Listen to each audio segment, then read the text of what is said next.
the reason we have to change our behavior and what we're doing during seasons is if you think to farmers and agriculture, quite literally, if you plant seeds in the spring, then they harvest in autumn, and then that cycle continues. But if you're moving in the wrong direction and you're expecting a harvest when you should be planting seeds, then you're going to be met with disappointment.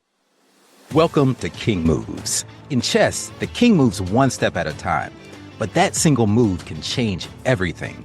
Each week, we explore mindset shifts and simple actions that could lead to the next breakthrough in your business and life. I'm your co-host, Ethan King, from Atlanta, Georgia, USA. Entrepreneur, TEDx speaker, and best-selling author of Wealth Beyond Money. And I'm your co-host, Justin King, no relation to Ethan, from Cape Town, South Africa. Entrepreneur, speaker, and business growth strategist. Our journey crosses continents and cultures as we think out loud, challenge assumptions, and uncover the small moves that create big momentum. Welcome to King Moves. Let's start the conversation. So the interesting thing about me and Justin is that since we're on opposite sides of the world, we have different seasons. And today, here in Atlanta, we had a record cold snap. I believe it's a record, but we hit freezing temperatures this morning. Meanwhile, Justin is entering beautiful spring, right? No, summer. It's full-blown summer. Yeah. We were 30 degrees Celsius over the weekend. So we are full into the swing of slap on the 50 SPF. Otherwise, you're going to burn to a crisp here on the tip of Africa. So we are miles apart currently as far as temperature goes. Wow. So 30 Celsius. For normal people, that is what? I don't know. You should be able to figure it out. Normal people as in. I love that. 86 Fahrenheit. So that is a nice, balmy summer day. Yeah. So beautiful day. We were just talking about exercise and habits depending on the weather. And I love being outside when it's nice, running outside, taking in the sunshine. And then today it's freezing outside and I don't want to go outside at all. So we were talking about exercise habits when it comes to the weather. So when it gets colder, I typically stay inside. I'll get on the treadmill or on the bike, the stationary bike or the rower, and which I don't prefer because I get bored easily. So what I'll do is I'll watch something. Like I'll catch up on maybe an online course that I've been taking or some videos while I'm on the bike or the treadmill, because I can't do that while I'm outside running. So what about you, Justin? What are some of your habits around that? It's a good one because where this conversation started was I said that I sometimes call myself a fair weather outdoorsman, and that's probably only partly tongue in cheek. It's, as you said, and we fickle as human beings. It's when it gets too hot, it gets too cold, it gets too windy, whatever it is, we generally have this excuse. So I'm going to start there with the exercise, because what I've found works for me is having that accountability of actually training for something. So in Cape Town, as an example, in our winter, it doesn't get too freezing, but it's wet in Cape Town. It rains a lot. Generally, there's a little bit of wind that goes with that. So it's miserable out. I'll crank up the podcasts. I don't watch a lot of video content as far as when it comes to any recorded content. I actually just read a lot and I listen to a ton of podcasts. So that would be my kind of catching up, or the time that I would allocate if I'm hitting the treadmill or hitting the ergo. And on top of that, it's just getting into music. Mm-hmm. It's interesting, but I also use that as time to intentionally expose myself to new music that I haven't necessarily listened to before. I use that as a time to explore new song releases, new bands, music that speaks to me, adding it to my playlist.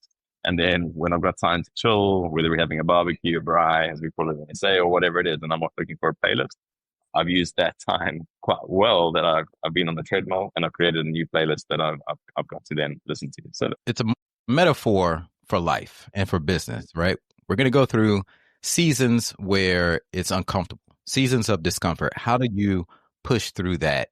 And what are some of the hacks that you use? Let's transition from fitness to business and pushing through some of those dark times when it's cold, the days are shorter, it's getting dark earlier outside. That's what I'm dealing with right now in the actual physical realm in weather, and I can't stand it. I was just telling you, Justin, this is my least favorite time of year. And my kids call me a Grinch and a Scrooge and all of that because we have the holidays coming up.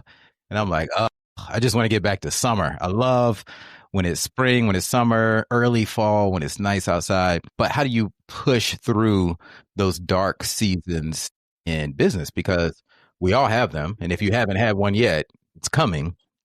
I push through by leaning on something new, like learning a new habit or implementing something new. And I speak a lot about AI and automation. And it was during a very dark season in my business 15 years ago when I first got into marketing automation and I learned it because our back was against the wall and I had to figure out how to do more with less. So the thing about automation is, or at least with me and what I've observed from most people, is that it's something you put off because it is a big time investment up front to do it. But then once you put in the time investment up front, then it saves a bunch of time going forward. But most people can't cross over that hurdle of investing the 8 hours, the 20 hours, whatever it is to build the automation, even though it doesn't require any code. Most things today are no code or low code, but it's just the mental hurdle and the time investment up front.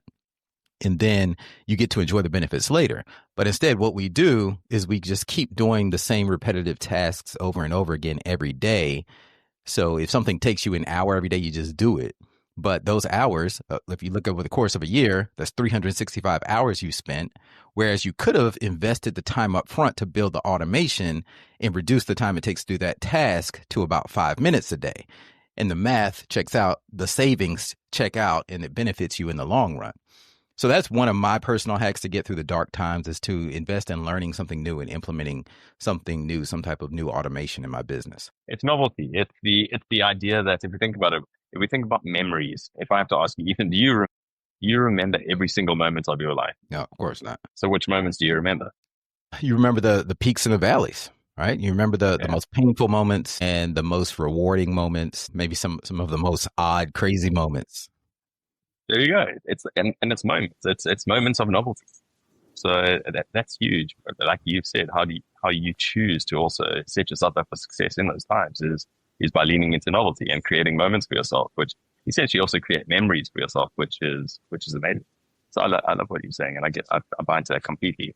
I think for me, one of the biggest things that we need to do is make sure we've got a plan, make whatever we want to call it, a plan, a strategy, to know that just like the actual seasons, we're going to go from winter to summer. That is going to happen.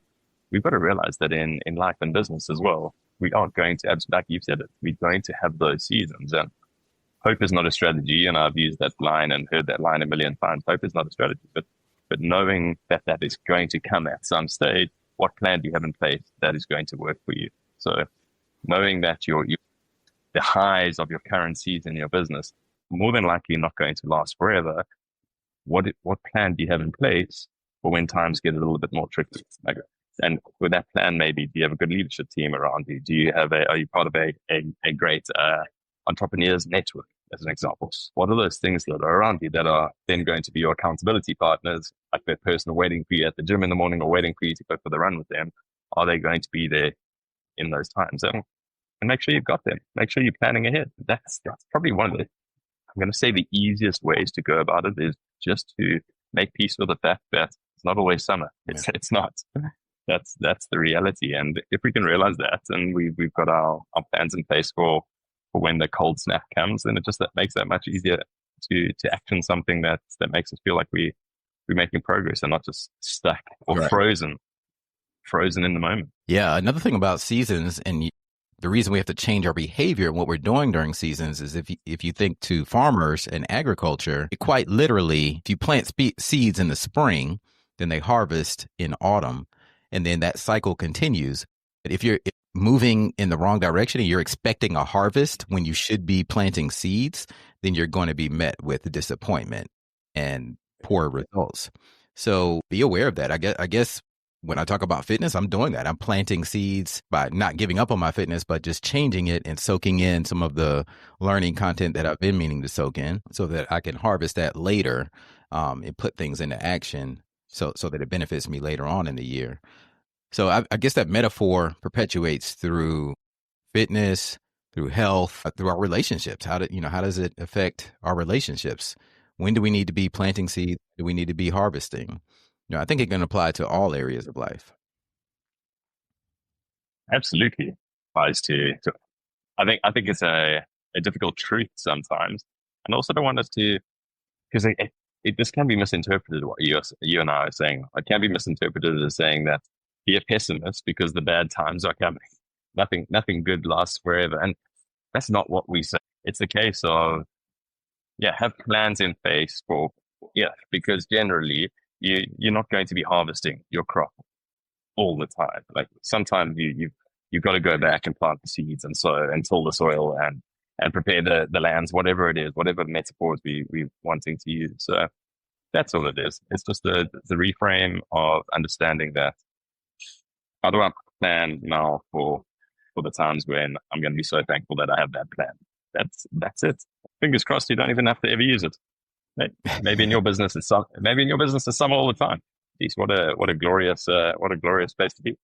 Yes, that's what I wish for you. Everyone listening, I hope there's harvest season for you all the time. Yeah. But if not, you can set up those automations to where you're really ideally in business. You want to be planting seeds all the time to harvest later, and you want to be nurturing. So if you have automated sequences in place, you can be kind of doing all of that at the same time with different crops that you have, which would be different clients, different leads, which is where automation really comes into play, because you can have different sequences, like a nurture sequence. You can have a sales sequence, all of these running at the same time with different leads inside of different funnels in your business. Yes. I think just from a king move perspective, if I had to try sum up what we've been saying is take stock. So take 10 minutes, but take stock of the different areas in your life. Take stock of your business, take stock of your relationships, take stock of your fitness journey, and actually ask yourself, are there any of those where it's possibly winter and you're trying to force the summer? This is a different way to look at it. Where is it possibly winter and you're trying to force the summer feeling? And if you can pinpoint that area, then go back and say, well, what strategy do I need to implement that's really going to help me get through this, rather than trying to apply the same plan that I would apply in summertime? They're two different things. They're two different strategies. And I think that's where I would start, is where am I trying to perhaps force summer when in fact it's winter? And how do I change my plan? Yeah. In my king move, I would say start with appreciation.